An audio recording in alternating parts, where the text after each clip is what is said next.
Una sociedad donde no todos necesitaban dedicarse a la producción de alimentos. Así nacieron los primeros artesanos, sacerdotes, soldados y sí, escribas como yo. A diferencia del fértil valle del Nilo, con sus inundaciones predecibles, nuestra tierra siempre ha sido caprichosa. Los ríos Tigris y Éufrates pueden traer tanto vida como muerte. Sus aguas, que descienden desde las montañas del norte, pueden convertirse en torrentes violentos en primavera, arrasando todo a su paso, o pueden menguar hasta casi desaparecer durante las secas estaciones de verano. Adaptarse a estos extremos forjó el carácter resiliente de nuestro pueblo. Con el paso de los siglos, donde los sumerios sentaron las bases, otras culturas construyeron y expandieron. Los acadios bajo Sargón crearon el primer imperio. Los babilonios, bajo Hammurabi, codificaron las leyes. Y los asirios extendieron su control militar por toda la región. Cada una de estas civilizaciones añadió capas a nuestra historia compartida, pero todas enfrentaron el mismo desafío fundamental: cómo sobrevivir en una tierra donde la naturaleza podía ser tan generosa como cruel. Si miras desde lo alto, como los dioses, verías un paisaje transformado por manos humanas, canales de irrigación que se extienden como venas desde los ríos principales, campos cuadriculados meticulosamente cultivados, ciudades amuralladas que surgen como islas de orden en el caos natural y caminos que conectan estos centros de civilización. Esta red, tejida a lo largo de milenios, representa la primera gran victoria de la humanidad sobre un entorno que inicialmente parecía destinado a frustrar nuestros esfuerzos. El sol apenas asoma por el horizonte cuando Enlil-nasir, maestro de canales, reúne a su equipo de trabajadores en las afueras de Nippur. El nivel del río ha bajado 3 dedos desde ayer, anuncia con preocupación en su voz. Necesitamos extender el canal norte otros 100 codos antes de que llegue el calor del verano. Los hombres asienten en silencio, conociendo bien las consecuencias del fracaso: campos secos, cosechas perdidas, hambre. El agua es la sangre vital de Mesopotamia. Sin ella, nuestras ciudades serían apenas pueblos de barro secándose bajo el sol implacable. Nuestros antepasados comprendieron esto desde el principio y desarrollaron el sistema de irrigación más sofisticado que el mundo había visto hasta entonces. Una compleja red de canales principales, secundarios y terciarios transportaba agua del río a cada parcela de tierra cultivable. Este sistema no era solo una maravilla técnica, era una hazaña social que requería coordinación, mantenimiento constante y un sistema de gobierno efectivo. Observo a Enlil-nasir trazar líneas en la tierra húmeda, calculando la pendiente necesaria para que el agua fluya suavemente. Los mesopotámicos no solo construyeron canales, inventaron herramientas esenciales como el shaduf, un sistema de contrapeso que permite elevar agua a niveles más altos, y la noria, que utiliza la corriente del río para elevar agua continuamente. Estas innovaciones multiplicaron la capacidad agrícola de nuestra tierra. El mantenimiento de este sistema hidráulico era una responsabilidad comunal. Cada año, durante la temporada baja, todos los hombres capaces debían contribuir al desasolve de canales, reparación de diques y construcción de nuevas extensiones. Los registros de arcilla que guardo en el templo detallan meticulosamente cuántos trabajadores aportó cada aldea, cuántos días trabajaron y qué raciones recibieron. Este trabajo comunitario era tan esencial para nuestra supervivencia que incluso las leyes de Hammurabi establecían severos castigos para quienes descuidaran sus responsabilidades hidráulicas. Sin embargo, este dominio sobre el agua tuvo un costo a largo plazo que nuestros antepasados no pudieron prever. Siglos de irrigación intensiva han dejado sales en el suelo, reduciendo gradualmente su fertilidad. En algunas regiones del sur, los campos que una vez produjeron abundante cebada ahora están blanqueados por la sal y abandonados. Es un recordatorio de que incluso las soluciones más ingeniosas pueden crear nuevos problemas para las generaciones futuras. El anciano Utanapishtim se sienta junto al fuego, rodeado de niños con ojos abiertos de asombro. Entonces, los dioses decidieron destruir a la humanidad con un gran diluvio, narra con voz grave. Pero Ea, el dios de la sabiduría, me susurró a través de las paredes de mi casa de cañas, advirtiéndome que construyera un barco enorme para salvar a mi familia y a las criaturas de la tierra. Este relato del diluvio no es solo un mito para entretener a los niños. Es una memoria colectiva de eventos reales que han marcado nuestra historia. Las grandes inundaciones son parte de la vida mesopotámica. Casi cada generación experimenta al menos una de proporciones catastróficas. Cuando el Tigris y el Éufrates se desbordan simultáneamente en primavera, alimentados por el deshielo de las montañas lejanas, pueden convertir la llanura entera en un mar interior. Los arqueólogos han encontrado evidencia de estas devastadoras inundaciones. En Ur, el equipo de Sir Leonard Woolley descubrió una capa de sedimento limpio de casi 3 metros de espesor, separando claramente dos periodos de ocupación humana. Esta capa data aproximadamente del 2900 a.C., coincidiendo con el periodo en que se cree que se originaron las primeras versiones del mito del diluvio. Pero lo más impresionante no es el diluvio mismo, sino cómo nuestras civilizaciones se recuperaron de tales catástrofes. Después de cada gran inundación, los mesopotámicos reconstruían, a menudo elevando los nuevos asentamientos sobre los escombros de los antiguos, creando los tels, o colinas artificiales que hoy puntúan el paisaje. Este ciclo de destrucción y reconstrucción forjó una mentalidad resiliente y una arquitectura adaptativa. El mito del diluvio, preservado en múltiples versiones, la sumeria de Siusudra, la acadia de Atrahasis y finalmente la de Utanapishtim, en la epopeya de Gilgamesh, cumple varias funciones vitales en nuestra sociedad. No solo explica fenómenos naturales devastadores, sino que también transmite lecciones prácticas sobre la preparación ante desastres y reflexiones filosóficas sobre la relación entre humanidad y dioses. La advertencia es clara. Respeta las fuerzas de la naturaleza y vive en armonía con los ciclos naturales. El calor del verano golpea como un martillo sobre la llanura. Injushinak, cabeza de familia, mira con preocupación el horizonte. El río Éufrates se ha retirado más de lo habitual, dejando amplios bancos de lodo agrietado. Los campos de cebada que hace solo unas semanas prometían una cosecha abundante, ahora muestran tallos amarillentos y granos escasos. Tendremos que abrir el granero de emergencia, murmura a su esposa mientras calcula mentalmente cuánto tiempo podrán estirar sus reservas. Si las inundaciones son un desastre súbito y dramático, las sequías son su contraparte lenta y agónica.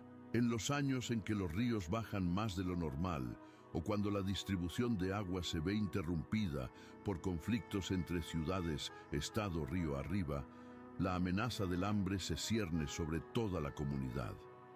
Los registros cuneiformes dan testimonio de estos periodos de escasez, el año en que el Éufrates se retiró y las madres vendieron a sus hijos por grano.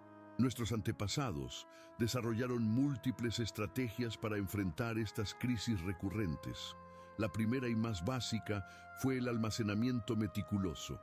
Cada familia mantenía silos domésticos, generalmente grandes vasijas de cerámica, enterradas parcialmente en el suelo para mantener el grano fresco. A nivel comunitario, los templos y palacios mantenían enormes graneros que funcionaban como reserva estratégica y sistema de redistribución en tiempos de necesidad. La diversificación fue otra estrategia clave. Aunque la cebada era el cultivo principal, los agricultores mesopotámicos también cultivaban trigo, mijo, legumbres, dátiles y diversos vegetales. Esta variedad no solo proporcionaba una dieta más equilibrada, sino que también distribuía el riesgo, ya que diferentes cultivos responden de manera distinta a condiciones adversas. Complementando la agricultura, la caza y la pesca en los marjales proporcionaban proteínas adicionales cuando los campos fallaban. La última línea de defensa contra el hambre era la ayuda mutua y el comercio. Las tablillas de arcilla preservadas en los archivos de los templos registran préstamos de emergencia de grano, con intereses que variaban según la severidad de la crisis. Los mercaderes viajaban lejos para importar alimentos de regiones menos afectadas, aunque a precios elevados. En las peores hambrunas, familias enteras migraban hacia áreas más fértiles, esperando regresar cuando las condiciones mejoraran. Estas adaptaciones, aunque imperfectas, permitieron a la civilización mesopotámica persistir durante milenios a pesar de ciclos recurrentes de abundancia y escasez. ¿Cómo era despertar cada día en una de las primeras ciudades del mundo? El sol apenas colorea el horizonte cuando ya las calles estrechas de Uruk comienzan a cobrar vida. Los panaderos encienden sus hornos de barro, los alfareros preparan sus tornos y las puertas de la ciudad se abren para dar paso a campesinos que traen sus productos. Desde mi posición elevada en la torre del templo, puedo ver toda la ciudad como un organismo vivo que respira al ritmo del sol y las estaciones. Las ciudades mesopotámicas fueron una revolución en la forma en que los humanos vivíamos. Por primera vez, miles de personas convivían en un espacio relativamente pequeño, protegido por imponentes murallas. Estas no eran simples agrupaciones de casas, sino ecosistemas sociales complejos, diseñados para maximizar la supervivencia colectiva. En el centro se alzaba siempre el Zigurat, una montaña artificial que conectaba la tierra con el cielo, hogar de los dioses y almacén de los excedentes agrícolas que sostenían a toda la población. La vida urbana estaba estrictamente jerarquizada. En la cúspide, el rey, Lugal, o el sumo sacerdote, En, mediaba entre dioses y humanos, asegurando la protección divina a cambio de ofrendas y rituales. Bajo ellos, los escribas como yo, sacerdotes menores, soldados y administradores, formábamos la élite educada. La mayoría de la población consistía en artesanos especializados, alfareros, metalúrgicos, tejedores, carpinteros y constructores. En la base de la pirámide social estaban los trabajadores no especializados y esclavos, muchos de ellos prisioneros de guerra o personas esclavizadas por deudas. Las viviendas reflejaban esta jerarquía social. Mientras recorro los barrios de Mildomesent, la ciudad, paso de las mansiones espaciosas con patios internos cerca del templo, a las casas modestas de artesanos organizadas en barrios según su oficio, hasta llegar a las chozas de cañas y barro en la periferia. A pesar de estas diferencias, todas las viviendas compartían un diseño adaptado al clima extremo. Paredes gruesas para aislar del calor, techos planos para dormir en las noches calurosas y habitaciones organizadas alrededor de un patio central que proporcionaba luz y ventilación. La ciudad no era solo un lugar para vivir, sino un sistema de supervivencia en sí mismo. Los graneros públicos servían como seguro contra hambrunas. Las murallas protegían contra invasores. Los mercados facilitaban el intercambio de bienes esenciales. y los templos coordinaban grandes proyectos como canales de irrigación o la construcción de edificios públicos. Este sistema urbano, aunque desigual y a veces opresivo, permitió un nivel de seguridad, especialización y desarrollo cultural imposible en las comunidades nómadas o en pequeñas aldeas agrícolas. La ciudad mesopotámica fue el primer gran experimento en convivencia masiva, y su éxito durante milenios demuestra cuán efectivo fue como estrategia de supervivencia colectiva. El Salón de Justicia rebosa de gente mientras Naram Sin, un comerciante acusado de usar pesas falsas en el mercado, se arrodilla temblando ante los jueces. El primer juez señala la estela de piedra donde está inscrito el código de Hammurabi. La ley es clara. Quien defrauda en el peso o medida deberá pagar 30 veces el valor defraudado. Si no puede pagar, será ejecutado. El silencio es absoluto mientras el acusado espera su sentencia. El establecimiento de leyes escritas fue una innovación crucial para la supervivencia de sociedades complejas como la mesopotámica. Antes del famoso Código de Hammurabi, aproximadamente 1754 a.C., existieron otros códigos como el de Ur-Nammu y el de Lipit Ishtar, todos intentando establecer reglas claras para resolver conflictos en comunidades donde miles de personas interactuaban diariamente.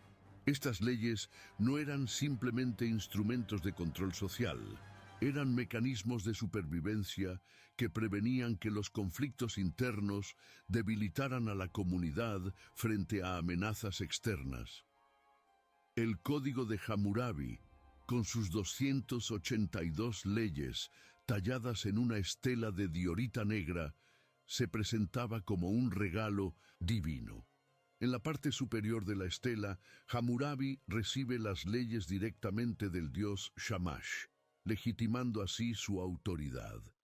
Este código abordaba aspectos fundamentales para la supervivencia: la protección de la propiedad, la gestión del agua, la integridad de la familia y el comercio justo. Muchas leyes se centraban específicamente en aspectos agrícolas. Si un agricultor no mantenía sus diques y causaba inundaciones en campos vecinos, debía compensar por los cultivos perdidos. Si alguien robaba herramientas de irrigación, enfrentaba severos castigos. La aplicación de estas leyes era tan importante como su contenido. Los juicios eran públicos, servían como lecciones para toda la comunidad y reforzaban los valores fundamentales de la sociedad. Los juramentos ante los dioses, las declaraciones de testigos y las pruebas físicas determinaban el resultado. En algunos casos, cuando no había suficiente evidencia, se recurría al juicio divino. El acusado debía someterse a pruebas como sumergirse en el río, bajo la creencia de que los dioses protegerían al inocente. Lo más notable del sistema legal mesopotámico era su pragmatismo. Aunque muchas penas parecen brutales, bajo estándares modernos, mutilaciones y ejecuciones eran comunes, el sistema priorizaba la estabilidad social y la prevención.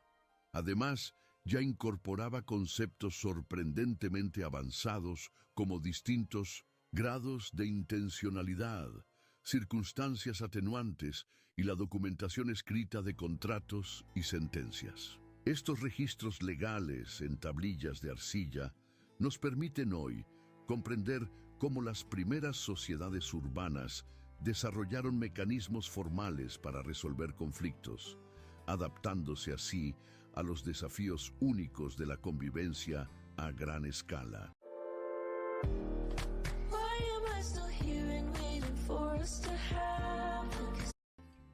¿Cómo transformaron simples herramientas el destino de la humanidad? En el taller de Dumuzi, el herrero, el fuego ruge mientras el metal se vuelve incandescente. Con movimientos precisos desarrollados a lo largo de décadas, martilla una hoja de bronce que pronto se convertirá en un arado. Este arado cultivará 10 veces más tierra que los viejos de madera, explica con orgullo a su aprendiz. Con él, una familia puede alimentar a toda una aldea. La historia de la supervivencia mesopotámica es inseparable de sus innovaciones tecnológicas. El arado tirado por bueyes multiplicó la productividad agrícola, permitiendo que menos personas produjeran alimento para muchas más. Este excedente fue el combustible que alimentó toda nuestra civilización, liberando manos y mentes para especializarse en oficios, arte, escritura y administración. Sin esta herramienta fundamental, las ciudades simplemente no habrían sido posibles. Igualmente revolucionaria fue la invención de la rueda alrededor del 3500 a.C., lo que comenzó como un simple disco de arcilla para alfareros, se transformó en el componente esencial de carros que transportaban mercancías y soldados. La rueda cambió fundamentalmente la escala de la civilización mesopotámica, permitiendo el movimiento eficiente de recursos entre ciudades distantes y expandiendo las redes comerciales hasta regiones remotas como Anatolia o el Valle del Indo. Quizás la innovación más distintiva de Mesopotamia fue la escritura cuneiforme. Mientras recorro la casa de tablillas, veo a jóvenes aprendices de escriba presionando cuidadosamente cañas cortadas sobre arcilla húmeda.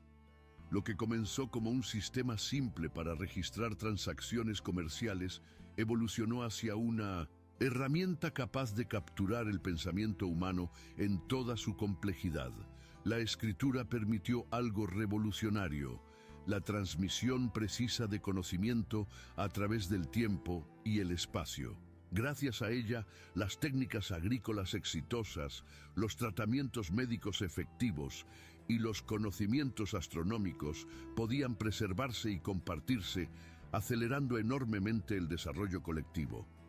La metalurgia representó otro salto tecnológico crucial. La transición del cobre al bronce, una aleación de cobre y estaño, proporcionó herramientas y armas más duraderas y efectivas. La búsqueda de metales fomentó extensas redes comerciales, ya que estaño y cobre rara vez se encontraban en las mismas regiones. Estas redes no solo intercambiaban materiales, sino también ideas y técnicas, creando un efecto multiplicador en la innovación. El dominio mesopotámico de la metalurgia proporcionó ventajas decisivas, tanto en la producción agrícola como en los conflictos militares, asegurando la supervivencia de sus ciudades-estado en un entorno frecuentemente hostil. El amanecer encuentra a Geme y Nanna ya trabajando en el patio de su casa, moliendo grano para el pan diario mientras supervisa a sus hijos menores. Su hija mayor aprende a tejer bajo la guía de su abuela, preparándose para contribuir al taller textil familiar. Cuando termine este lote de tela, explica Geme y Nanna, lo llevaré al templo para intercambiarlo por aceite y cebada. El mes que viene debemos enviar la contribución para la dote de tu hermana. La familia era la unidad básica de supervivencia en la sociedad mesopotámica, y dentro de esta estructura las mujeres desempeñaban roles esenciales, aunque frecuentemente invisibilizados en los registros oficiales. Las responsabilidades femeninas abarcaban no solo la crianza de los hijos, sino también la producción de alimentos básicos, pan y cerveza, textiles y, en muchos casos, pequeños comercios. Las tablillas cuneiformes revelan que algunas mujeres administraban negocios, especialmente cervecerías y tabernas, o trabajaban como parteras, curanderas y sacerdotisas.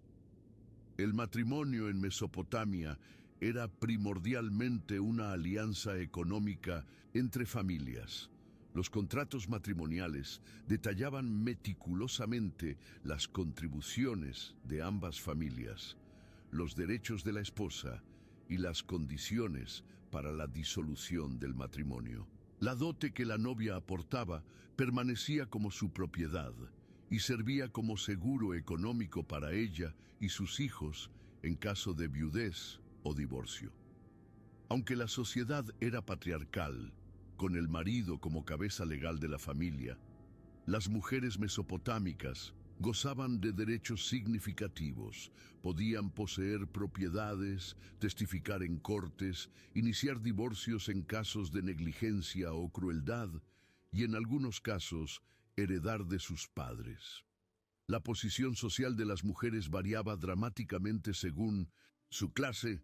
Las mujeres de la élite, como sacerdotisas o esposas de gobernantes, podían ejercer considerable influencia e incluso autoridad formal. La sacerdotisa Enheduana, hija del rey Sargón de Akkad, es reconocida como la primera autora identificada de la historia, componiendo himnos religiosos de gran sofisticación literaria. En contraste, las mujeres de clases bajas o esclavas tenían opciones mucho más limitadas y estaban sujetas a mayores abusos.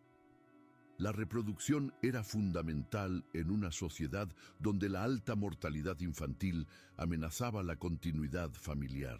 Las madres típicamente daban a luz entre 6 y 10 veces durante su vida, aunque pocos niños sobrevivían hasta la adultez. Esta realidad influyó profundamente en las prácticas sociales, incluida la adopción, que era común y estaba regulada por leyes específicas.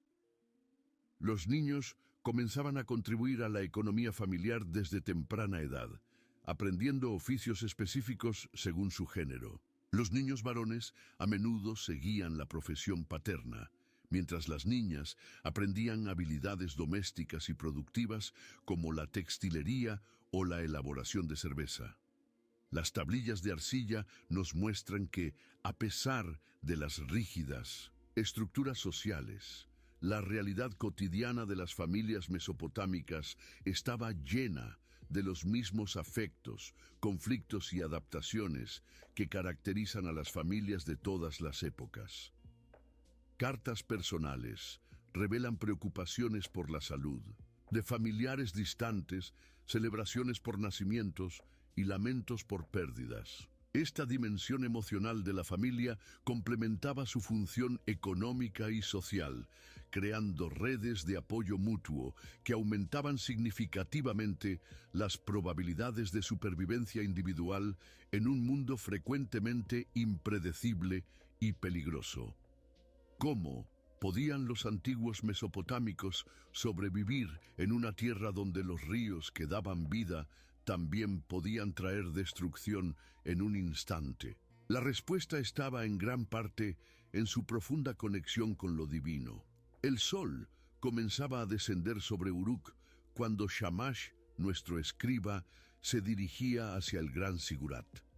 Las calles bullían con actividad mientras la gente se preparaba para el festival de Akitu, la celebración del Año Nuevo que coincidía con la temporada de siembra. No era solo una fiesta, sino un ritual vital que aseguraba la supervivencia de todos. Shamash observaba cómo las familias traían ofrendas al templo, cestas de grano, jarras de cerveza, pequeños animales para el sacrificio. Cada ofrenda era un pacto con los dioses, una promesa de lealtad a cambio de protección. En lo alto del templo, el sumo sacerdote de Enlil, dios del aire y las tormentas, dirigía la ceremonia. Su voz resonaba mientras recitaba antiguas plegarias, pidiendo lluvias moderadas y cosechas abundantes. Los sacerdotes menores se movían en procesión, portando símbolos sagrados. La azada de oro de Ninurta, dios de la agricultura, y el vaso de agua cristalina de Enki, señor de las aguas subterráneas. Para los mesopotámicos, estos no eran meros símbolos, sino manifestaciones tangibles del poder divino que controlaba su existencia. El año pasado, cuando las aguas del Éufrates no subieron lo suficiente, muchos cuestionaron a los sacerdotes, susurró un anciano a Shamash. Pero luego el sumo sacerdote consultó los presagios, ordenó los rituales apropiados y las aguas finalmente llegaron. Los templos no son solo casas de oración, muchacho, son el centro mismo de nuestra supervivencia. Shamash sabía que esto era cierto. Los templos no solo servían como intermediarios entre los mortales y lo divino, sino que funcionaban como grandes centros económicos. Sus enormes graneros almacenaban parte de cada cosecha como ofrenda, pero estos alimentos no permanecían ociosos. En tiempos de escasez, los mismos templos redistribuían los alimentos entre los necesitados. Los sacerdotes no solo interpretaban la voluntad de los dioses, eran administradores, contadores y proveedores. Las tablillas cuneiformes que Shamash y otros escribas producían diariamente registraban tanto plegarias como inventarios de grano, tanto presagios divinos como registros de distribución de alimentos. Mientras la noche caía y las antorchas iluminaban el sigurat, Shamash comprendió la genialidad del sistema. En una tierra donde la supervivencia nunca estaba garantizada, los mesopotámicos habían creado una estructura donde lo sagrado y lo práctico se entrelazaban perfectamente. Los dioses que controlaban las fuerzas naturales eran adorados, pero también se había desarrollado un sistema administrativo eficiente bajo su amparo. La religión no era solo una cuestión de fe, sino el pegamento que mantenía unida a la sociedad, conectando el cielo con la tierra y asegurando que incluso en los tiempos más difíciles siempre habría un camino hacia la supervivencia. ¿Cómo anticiparse a los caprichos de una naturaleza impredecible cuando la vida de toda una civilización dependía de ello? Los ojos de los mesopotámicos se dirigieron hacia el cielo, buscando en las estrellas el mapa que les permitiría navegar por las incertidumbres de la tierra. La noche era clara y fresca cuando Shamash subió a la terraza superior del templo. Allí encontró a Enlil, el anciano sacerdote astrónomo, con sus ojos fijos en el horizonte oriental. «Esta noche aparecerá la constelación de Taurus», murmuró el anciano sin apartar la vista del cielo. Cuando el toro celestial se muestra completo en el cielo, las aguas comenzarán a subir en 15 días. Es el momento de reforzar los diques y preparar los campos. Durante siglos, los mesopotámicos habían observado patrones en el movimiento de los astros y habían correlacionado estos eventos celestes con cambios en la tierra. No era magia ni superstición, sino ciencia naciente. Shamash había visto las tablillas más antiguas del templo, donde generaciones de observadores habían registrado meticulosamente cada aparición de Venus, cada eclipse lunar, cada cambio en la posición de las estrellas fijas. Estos registros se habían convertido en la base de un complejo sistema de predicción que era tan valioso como el oro. «El calendario es nuestro mayor tesoro», explicó Enlil mientras señalaba diferentes grupos de estrellas. «Sin él, plantaríamos en el momento equivocado, no estaríamos preparados para las inundaciones y nuestros barcos comerciales zarparían hacia la destrucción». El calendario mesopotámico, basado en ciclos lunares, pero ajustado a través de intercalaciones para seguir el año solar, permitía a los agricultores sincronizar sus actividades con los ritmos naturales del Tigris y el Éufrates. Shamash observó cómo el anciano hacía anotaciones en una tablilla de arcilla fresca, registrando la posición exacta de varios cuerpos celestes. Estas observaciones se compararían con registros anteriores y se utilizarían para refinar las predicciones. La gran inundación que destruyó 3 ciudades hace 2 generaciones podría haberse evitado, susurró el anciano. Las señales estaban allí en el cielo, pero pocos sabían interpretarlas entonces. Ahora sabemos más, y ese conocimiento salva vidas. El verdadero poder de la astronomía mesopotámica radicaba en su practicidad.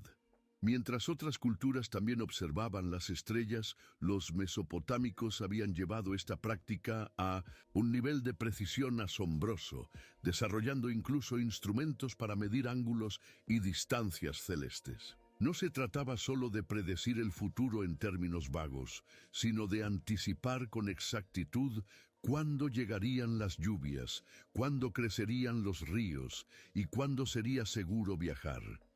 En una civilización donde la diferencia entre la abundancia y la hambruna podía depender de unos pocos días, este conocimiento no era un lujo académico, sino una herramienta esencial para la supervivencia colectiva.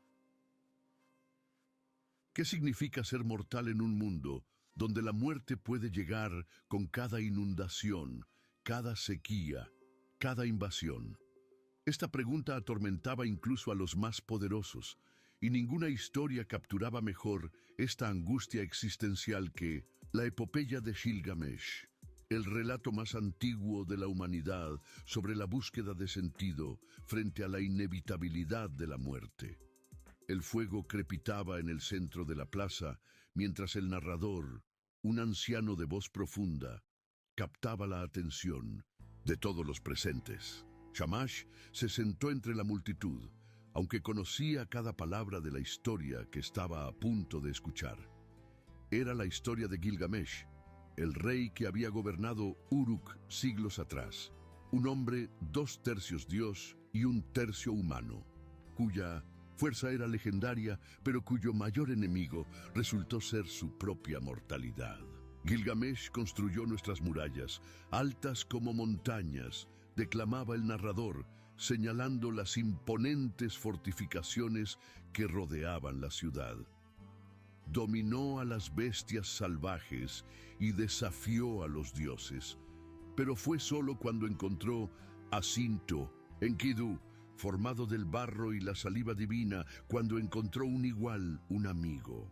Shamash observaba cómo los niños se inclinaban hacia adelante absortos en la historia de esta amistad legendaria entre el rey civilizado y el hombre salvaje, una metáfora del equilibrio entre la naturaleza y la cultura que había.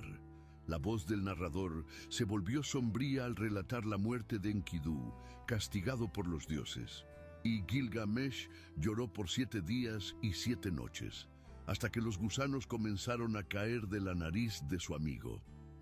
Un escalofrío recorrió a la audiencia. Todos conocían lo que seguía: la desesperada búsqueda de Gilgamesh para escapar del destino que había consumido a su amigo. Su viaje hacia los confines del mundo para encontrar a Utnapishtim, el único hombre al que los dioses habían concedido la inmortalidad después de sobrevivir al gran diluvio. Utnapishtim le dijo a Gilgamesh: la vida que buscas nunca la encontrarás. Cuando los dioses crearon al hombre, le asignaron la muerte, pero la vida se la quedaron para sí mismos, continuó el narrador, mientras el fuego proyectaba sombras danzantes sobre los rostros atentos. La historia avanzó hacia el momento en que Utnapishtim desafió a Gilgamesh a permanecer despierto durante 6 días y 7 noches para probar que era digno de la inmortalidad, una prueba que el exhausto rey falló casi inmediatamente. Para Shamash, como para todos los mesopotámicos, la lección era clara y poderosa. Incluso el más grande de los reyes debía aceptar los límites de la condición humana. La verdadera inmortalidad no estaba en desafiar la muerte, sino en construir algo que perdurase más allá de ella: murallas, templos, jardines, conocimiento. Cuando Gilgamesh regresó a Uruk después de su fallida búsqueda, miró las murallas que había construido y encontró paz en ese legado tangible. La epopeya de Gilgamesh no era solo un entretenimiento, era una profunda reflexión sobre la aceptación de los ciclos naturales y la búsqueda de significado dentro de los límites de la existencia mortal. En una tierra donde la supervivencia nunca estaba garantizada, donde las inundaciones podían arrasar ciudades y las sequías podían diezmar poblaciones, este relato ofrecía una sabiduría esencial. La verdadera fortaleza no estaba en escapar de la fragilidad humana, sino en aceptarla y, a pesar de ella, crear civilización. ¿Qué queda de una civilización después de que sus ciudades se convierten en polvo y sus dioses son olvidados? ¿Qué hilos invisibles conectan las estrategias de supervivencia de los antiguos mesopotámicos con nuestros propios desafíos contemporáneos? Shamash caminaba entre las ruinas de lo que alguna vez había sido un canal de irrigación, ahora seco y parcialmente enterrado bajo la arena del desierto.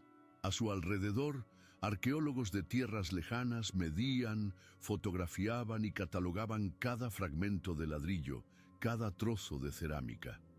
«Es asombroso», comentó una joven arqueóloga, mientras mostraba a Shamash una tablilla cuneiforme recién desenterrada. Después de más de 4000 años, podemos leer sus palabras, entender sus preocupaciones, reconstruir sus vidas. El legado de Mesopotamia estaba escrito literalmente en arcilla, la escritura cuneiforme, inicialmente desarrollada para llevar registros económicos, se había convertido en el vehículo para preservar conocimiento, leyes, historias y observaciones científicas. Mientras otras civilizaciones confiaban en materiales perecederos, los mesopotámicos habían dejado bibliotecas enteras de tablillas que habían sobrevivido milenios, resistiendo incendios, inundaciones y el implacable paso del tiempo.